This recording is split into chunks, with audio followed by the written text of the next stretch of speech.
Hey everybody, welcome back to another Diecast review.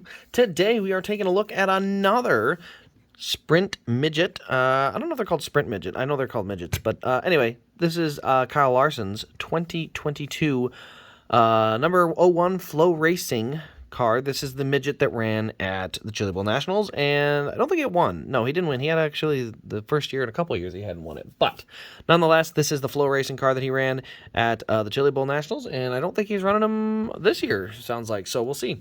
But anyway, let's go ahead and start. We just took a look at one yesterday, so we were able to compare the R&R Midgets to these new Acme ones that have just come out. So really good detail. I chose the Acme one. I thought the Acme one they put a better die cast together altogether with the Chase Elliott one. So we looked at that yesterday. So if you're interested, you can go check that out. But for today, we're going to be digging into the Kyle Larson one, and tomorrow we'll be taking a look at Donnie Schatz. So here you can see we got Flow Racing, the number 01 in 2022, number 01 Flow Racing Midget Sprint car. It's considered a Midget Sprint car, but I'm not sure. It's a Sprint chassis, but it's a small version. So it's always kind of weird to me because yeah.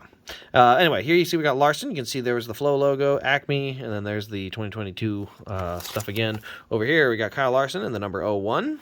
And we go back around to the other side. Same thing, number 01 and Kyle Larson. So you go to the bottom of the box, nothing real crazy there.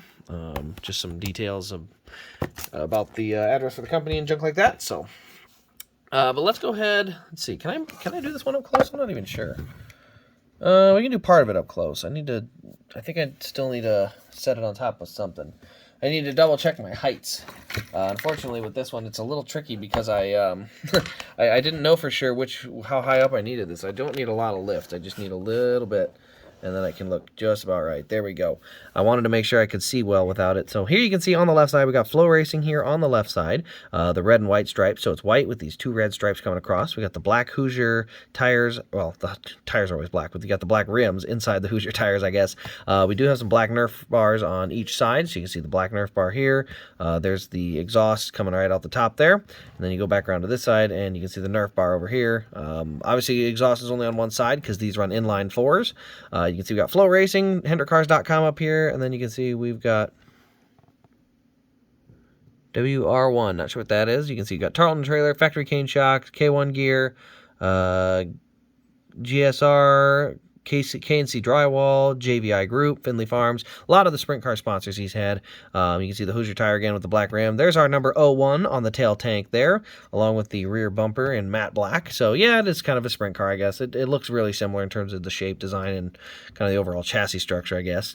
But yeah, we got our black bumper bar there. You can see here are the shocks on the rear, right here and over here. There's another one. But the thing that is interesting is these don't have any color to them. So you could add color if you wanted to make the shocks look a little bit more, I guess, colorful and stick out. You can see the front ones do not have, they don't have shocks, but they are painted like it. So you can see it's, the red spring, or what is supposed to look like the spring being on, being red. So that's what they painted it like, but it is one solid piece. It doesn't, doesn't flex, no give. You can see on the right side here where it's all paneled up, HendrickCars.com, then Flow Racing all the way across the front. You can see it's just all body panels down the right side, just a tiny gap for the driver to see out, and that's it. You can obviously see we got two of the front control arms here.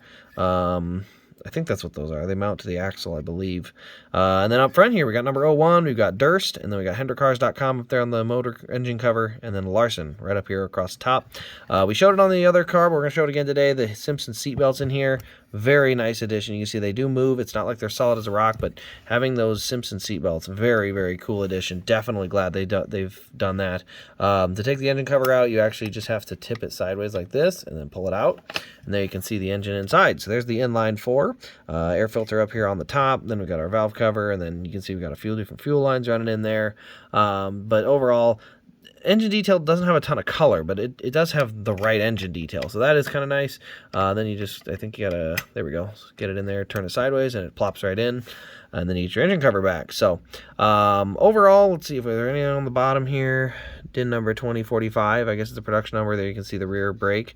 But overall, the car really is a nice midget car. Like, I was showing the difference between the R&R and Acme yesterday. I'm telling you, these Acme cars are spectacular. If you're If you're like me, a NASCAR fan that's been very disappointed in the quality of the diecasts from the NASCAR side of things and the quality going down, I'm telling you, these are a great alternative. These are some cool, not just cool looking diecasts, but the detail on them is fantastic, and they're unique. I mean, I really like these Acme cars. I think they've done a great job since they've come in and started making sprint cars last couple years, and I think they look really, really good. So, highly recommend for any of you guys that are Larson or Elliott fans. These new arrivals are pretty darn cool, but I highly recommend picking one of these up, picking up a sprint car, either one of them.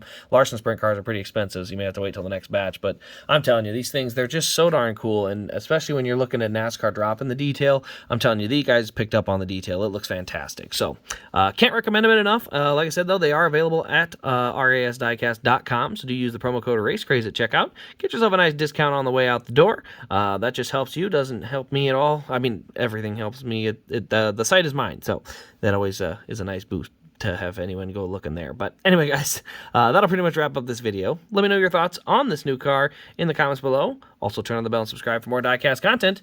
That'll wrap it up, though. This has been RaceCraze, and we will see you in the next Diecast review.